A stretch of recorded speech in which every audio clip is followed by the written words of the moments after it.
Namaste, namaskaram, vanakkam, namo namaha, Jai Ganesha. Please visit our website at classicalyoga.org, and there is a donate button if you would like to help us out. Today's podcast, SSS, S.O.S, Shanti, Shastra-Sadhana-Sangam. 3 vital areas for a fulfilling life and a rescue when we're in distress. Let's always remember to distinguish between generalities and specifics. Specifically, we're using the specific language of the Hindu Dharma, Sanskrit. Shastra-Sadhana-Sangam. In general, in English, Shastra refers to teachings, scriptures, if you will. And in the Hindu Yoga Dharma, we have many scriptures, not just one. We have the Vedas and the Agamas and Tantras, Mahabharata, Ramayana, Tirukkural, Tirumantram, Puranas, and on and on and on. Now it's important that we study, but study does not simply mean book knowledge. It means attention, observation, concentration, studying the world around us, studying our interactions with our fellow creatures, fellow humans,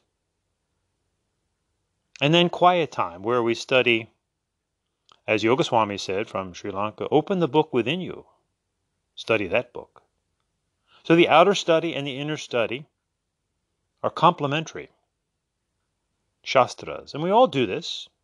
It's not a coincidence that in all societies, everyone starts out as a student. In Hinduism, we recognize these ashrama dharmas, or these houses, these ashrams that we live in as we progress from a student, brahmacharya, to family and career generally, grihastha, to a period of retirement, vanaprast, to our final preparation for leaving planet Earth, sannyas.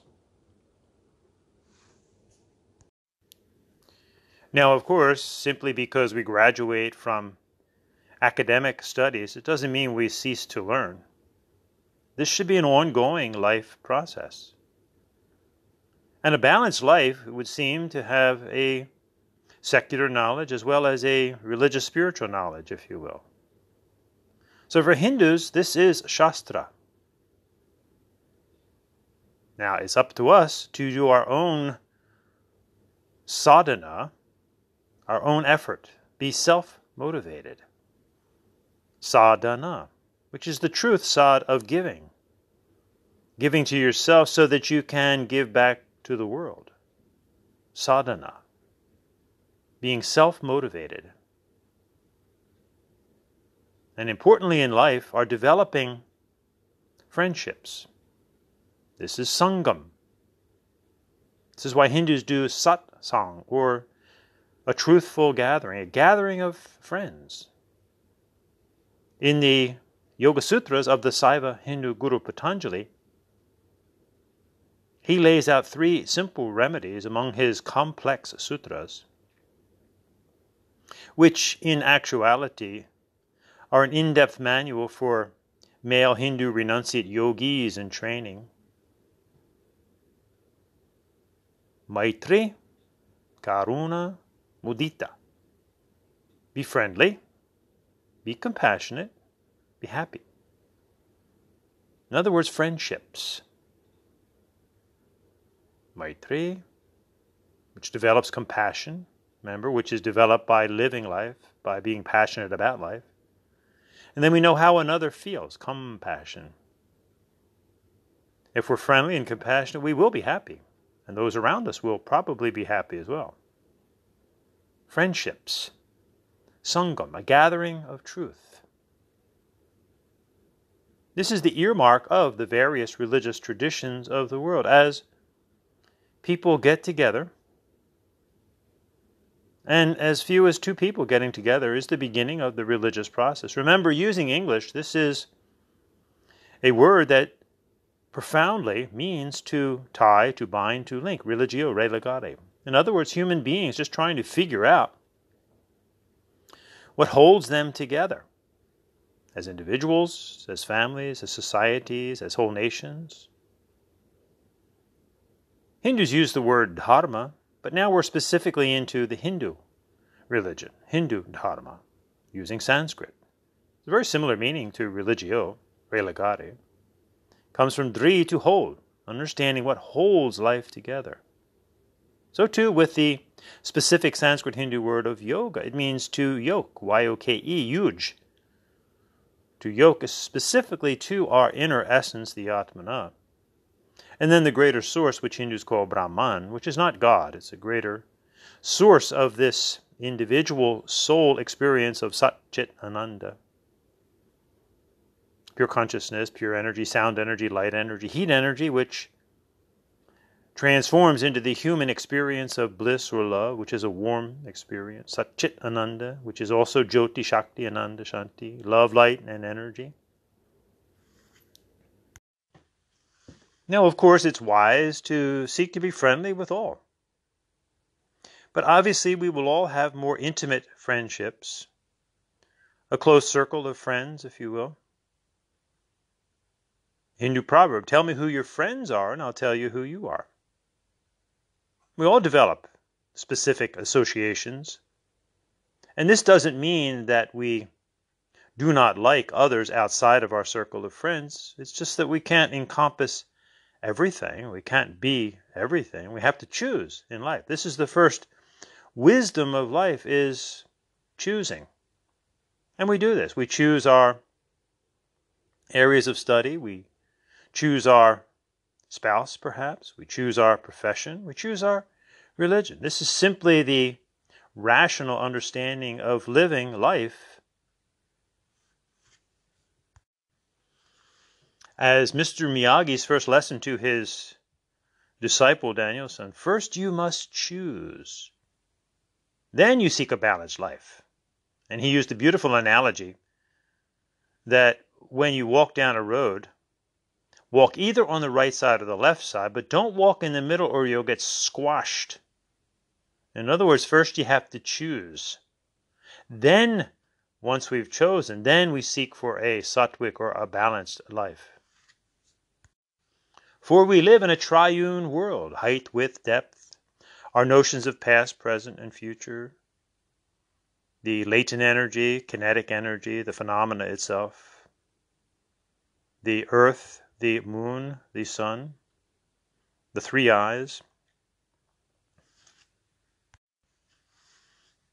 the sada lolahara of life, the truth of the swing of life, right, left, and middle, left brain, right brain, balanced in the center. External life, internal life. Shastra-Sadhana-Sangam. In that order. Sadhana is in the middle. That's taking responsibility for our life. That's the internal. While the external are the Shastras, the outer knowledge, and then the Sangam, the outer friends. So what happens when we lose self-motivation? We take the sadhana out of the equation. S.O.S. Procrastination, capitulation, leads to annihilation. When we don't step up to the plate, if you will, find that youthful, loving warrior spirit. Being self-motivated, being proactive rather than always simply reactive. You can review our podcast on the 21 levels of human consciousness, but focusing on the second set of 3, if you will, from Stephen Covey's book, The 7 Habits of Highly Successful People, it begins with being proactive, and then setting goals, and then prioritizing, seeking win-win, seeking understanding, synergy, and then continue to sharpen the saw, to refine the process. So if we lose our self-motivation, in other words, we take out the sadhana, we stop doing our disciplines, then distress. And is it not interesting that this is the universal distress signal, S.O.S. And a little history to that. This is from the Morse code of ... dash, dash, dash, ... And originally that's all it was. And actually it was accepted as the universal symbol for distress after the sinking of the Titanic in 1912. Now also people often use the Mayday for distress, which actually comes from the French m'aider, which means simply to help me. So the distress signal, which later became to stand for save our ship, or, interestingly, save our souls. And it's actually become popularized again today with the famous singer Rihanna and her song S.O.S, in which she says, "Please, someone help me. It's not healthy for me to feel this way, or to feel this." Interesting, if you look at her life. Money does not equal happiness, as there was much distress in her life, even domestic violence. So when we're in distress, we call out for help. Mayday. It seems to be part of our life or lifetime's journey that we may go through a period of becoming so infatuated with our own self, in other words, a titanic ego. In other words, instead of doing some serious introspection, soulful introspection, if you will, Atma Darshana to the Hindus. In other words, we negate this deep philosophical introspection and get swept away by the outer nature, picture, personality, price tag, fame, money. Then we come to a crisis in our life when we say, Mayday, help me. We send out an S.O.S. Please, someone help me. It's not healthy for me to feel this. This is why, using English, the religious process is inherent within all of us, is that when we have gone so far out in consciousness, if you will, that we realize something is wrong. We need to turn in. We turn to divine help, perhaps. We turn to help from those that seem wiser than us. This is the natural process of religio, of trying to get our act together once again. It's not a coincidence that as we live our life, and many lifetimes perhaps, that as we get so immersed in things of the world, we reach a crisis point. We have a breakdown. We seek therapy. We turn to self-help. We turn to hopefully a mature understanding of the religious process,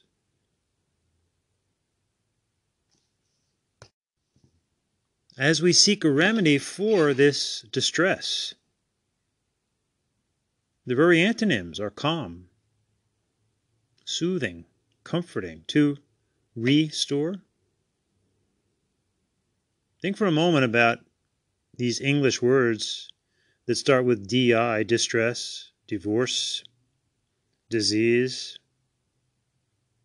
The antonyms are the re words, the restore, relationship, remember, religion. And all humans go through these experiences to one degree or another, as we're all in a journey of self-realization. So here's an interesting story from Hindu Dharma. The story of Kubera. So on the divine plains, Kubera was an extremely wealthy king. He had so much that he thought his wealth was inexhaustible. So in his pomposity, he invited Shiva to come to an elaborate gathering. Shiva, in his wisdom, declined but sent his son Ganapati, who all Hindus know is the primal deity for Hindus because of his symbolism of representing being grounded, being earthy, being foundational, which removes the obstacles of our overinflated ego self as we seek refuge in a divine being greater than ourselves, this Sharanam Ganapati, Sharanam Ganesha. So Ganesha went, and Kubera was delighted and fed him sumptuous food. We all know Ganesh loves to eat. Remember, his big belly represents Santoshima, or seeking contentment in life. So being a Mahadeva, Ganesha ate and demanded more. Kubera, no problem, I have plenty. But this kept on going. Every time he thought Ganesha was full, Ganesha simply ordered more food, until he started eating the dishes, eating everything. In other words, consuming all of Kubera's wealth. Finally, Kubera fell at the feet of Mahaganapati, having realized his fault in putting so much emphasis on his external wealth, his external personality. Everybody can relate to this in life. Again, it's not a coincidence that those who get so recognizable in the external world also turn to therapy at some point in their life. Hopefully. Many have an interim experience with drugs to kind of soothe the mental and emotional anguish. But interestingly, then Kubera became the overseer of wealth on the Devaloka. Why? Because he knew what it was to have everything and then to have nothing. Again, this is how we develop the karuna, the compassion in life. We have to live life. This is why Hindus understand samsara, or reincarnation. We often say that, using the English word saint, in Hindu Dharma, you don't become a saint because you are so pure. You become a saint by living, having been the best and the worst, perhaps. In other words, Kubera knew what it was to have everything and then to have nothing. So now he lived a balanced, sattvic life.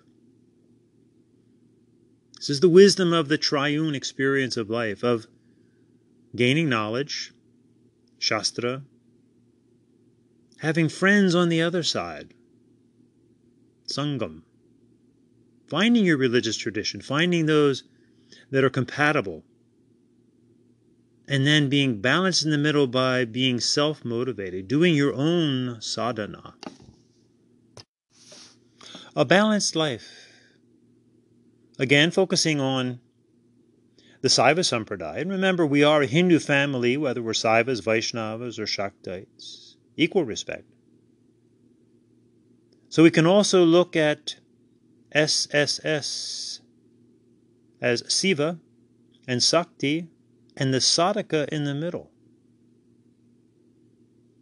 The male, the female, the balanced life. The left brain, Siva, the right brain, Sakti. The Shushmana, the balance of the Kundalini. Everything in Hinduism is pointing to developing this balanced life. The Sada, truth, Lola, swing, the truth of the swing of life. That's Hara, that's destroying our ignorance and giving us peace. Again, silence. Shanti. Remember, Hindus, Maunavakya Parabrahman. The ultimate experience is experienced through the oxymoron of silent speech. Vagarta Vihiva Samprita. Words and their meanings are ever united like a marriage.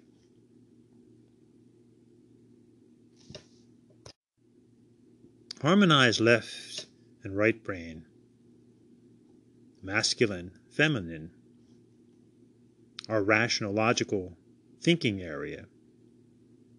And our soft, intuitive, gentle, creative nature, which produces the peace of justice, the peace of strength. As others have said, the peace that passeth understanding. In other words, now we transcend the very mind itself. Hence, Atmana, our Hindu understanding of the inner essence, which is not the mind, which is still linked to soul and psyche in the Western lexicon, but Atmana is not the mind. Of course, not the body, not the emotions either. Yatovacho niyavartante aprapyas manasa saha. This experience is beyond words. It's beyond even the very mind that seeks to comprehend it. So how do we do this? Well, we ethically have to go out of our mind. How do we do that? Maunavakya Parabrahman, in silent speech. By making a friend out of the mind, so that it becomes our friend instead of our worst enemy. So that we don't have to send out a distress call and plead for others to help us. For we realize it's not healthy to feel this. So we develop a knowledge, we develop friendships, and be balanced in the middle by doing our sadhana, by being self-motivated. As we often end our satsangs, our sangams, our gatherings of truth, if you will, with taking full responsibility and go from untruth to truth. Be willing to ask questions. Be willing to be wrong. Asatoma sadgamaya. As we humbly admit our ignorance, as we're seeking to live an ever more enlightened state of being. Tamasoma jyotirgamaya. And realizing and hopefully experiencing the inner nectar, if you will, of bliss, the inner reality of all of us, that love and light and energy. Mrityorma amritam gamaya, which produces the peace of strength and the peace of justice, the shanti, shanti, shanti. And this peace is not an artificial peace, the temporary peace and satisfaction and bliss, if you will, from material things. They have their place, they have their importance. But in their extremes, we know that they take us to an unhealthy, out of our mind experience. So if we reach that point of distress, we need to send out the distress signal and be willing to ask for help. In Hindu Yoga Dharma, this is what we call the Guru, and this can come in many forms. Could be Bhumi Mata, Mother Nature. It's interesting that mystics the world over have always spent time alone in Mother Nature, just talking to the trees and the forests, the mountains, the oceans, the rivers, gaining great solace and peace, great wisdom and understanding. Also, the Guru can be an actual person. In the Hindu Yoga Dharma, we actually look to our parents, hopefully, as our first gurus, our Mata and Pita. Then we may have one or more personal gurus through our life. Certainly in the spirit realm, we seek spirit beings to help guide us. One can use 1, 2, 3, or all of these, because the very meaning of the word guru is that which takes us from our ignorance to a more enlightened state of being. So in general, let your inner guide point you towards knowledge, towards self-motivation, towards good friendships. But for all of you Hindus, remember Guru is within a Hindu context. Find perhaps the Guru within you. Maybe without you also, or outside of you. But find the Guru within. As you follow your Shastras and do your sadhana and enjoy your Sangams. Om Tat Sat. So that's not quite all. Let's do a little summation. You could listen to our podcast on Hindus suffer from gas, G-A-S-S. But basically this is about regaining a respect for our teachers, which we happen to call gurus.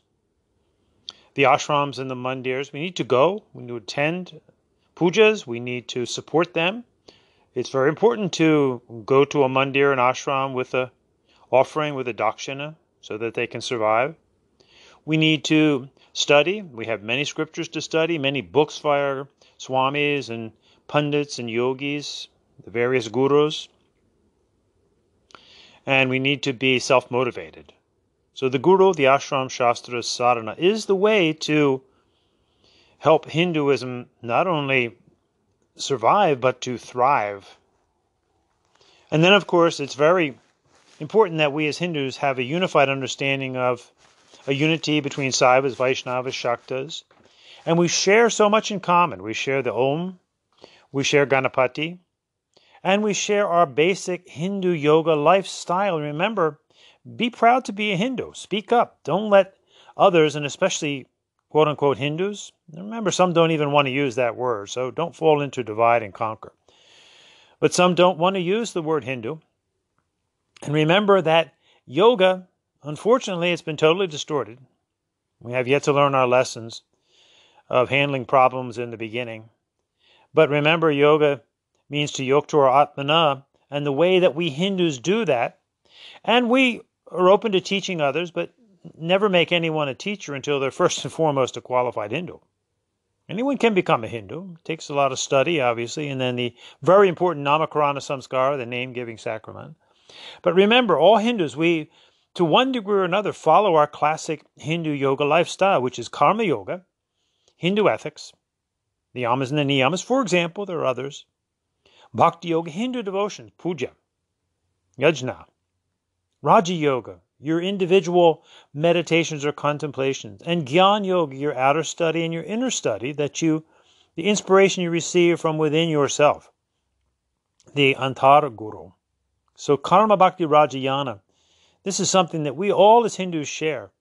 And then sitting in a comfortable, steady pose, Sthira Sukhamasana, which by the way is all that the Saiva Hindu Guru Patanjali says about asana. He doesn't even use the word hatha yoga, which is supposed to be kept secret. We've talked about this numerous times.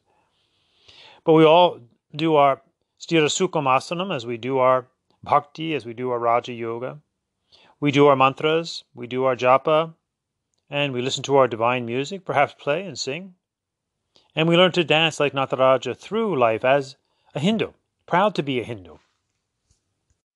So 2 simply profound acronyms to help a renaissance for the Hindu Yoga Dharma. The GAS principle, Guru Ashram Shastra-Sadhana, which is basically following our Shastras, doing our sadhana, and gathering together in our Sangams, our satsangs. And following the Hindu Yoga, religious, spiritual, scientific, philosophical lifestyle of Karma Yoga, Bhakti Yoga, Raja Yoga, Jnana Yoga. This is the way to Nirvana. In the South, Charya Kriya Yoga Jnana. This is the same as we just told you. Yama, Niyama, Asana, Pranayama, Pratyahara, Dharana, Dhyana, Samadhi. How many times do we have to tell the all of yoga is Sanatana Dharma? This is Hinduism, watch your Karma Kanda, Upasana Kanda, Jnana Kanda from the Vedas. So be proud to be a Hindu. Say, I've got a dot on my head and it's really, really red. It's a bindu because I'm a Hindu and I'm proud to be a Hindu. What about you? And I do yoga because it is Hindu. Karma, Bhakti, Hatha is too. Rajgyan, it's all yoga, it's all Hindu. It's not boga, meaning bogus. So remember that we are Hindus, aka Rita Dharma, Vedic Dharma, Yoga Dharma, Sanatana Dharma, Brahmanism, Hinduism, the Hindu religion. From the Rig Veda, Hindu. Samudra idyarti vayubher.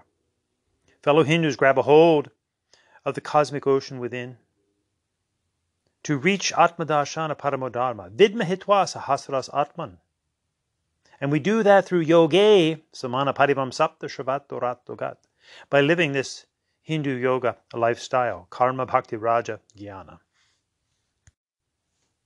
Let us joyously, earnestly, and with confidence follow the Hindu Dharma with our fellow Hindus. Follow the Sanmarga. Om Tat Sat. Protect the Dharma, and the Dharma will protect you. Don't let this just be a cliche.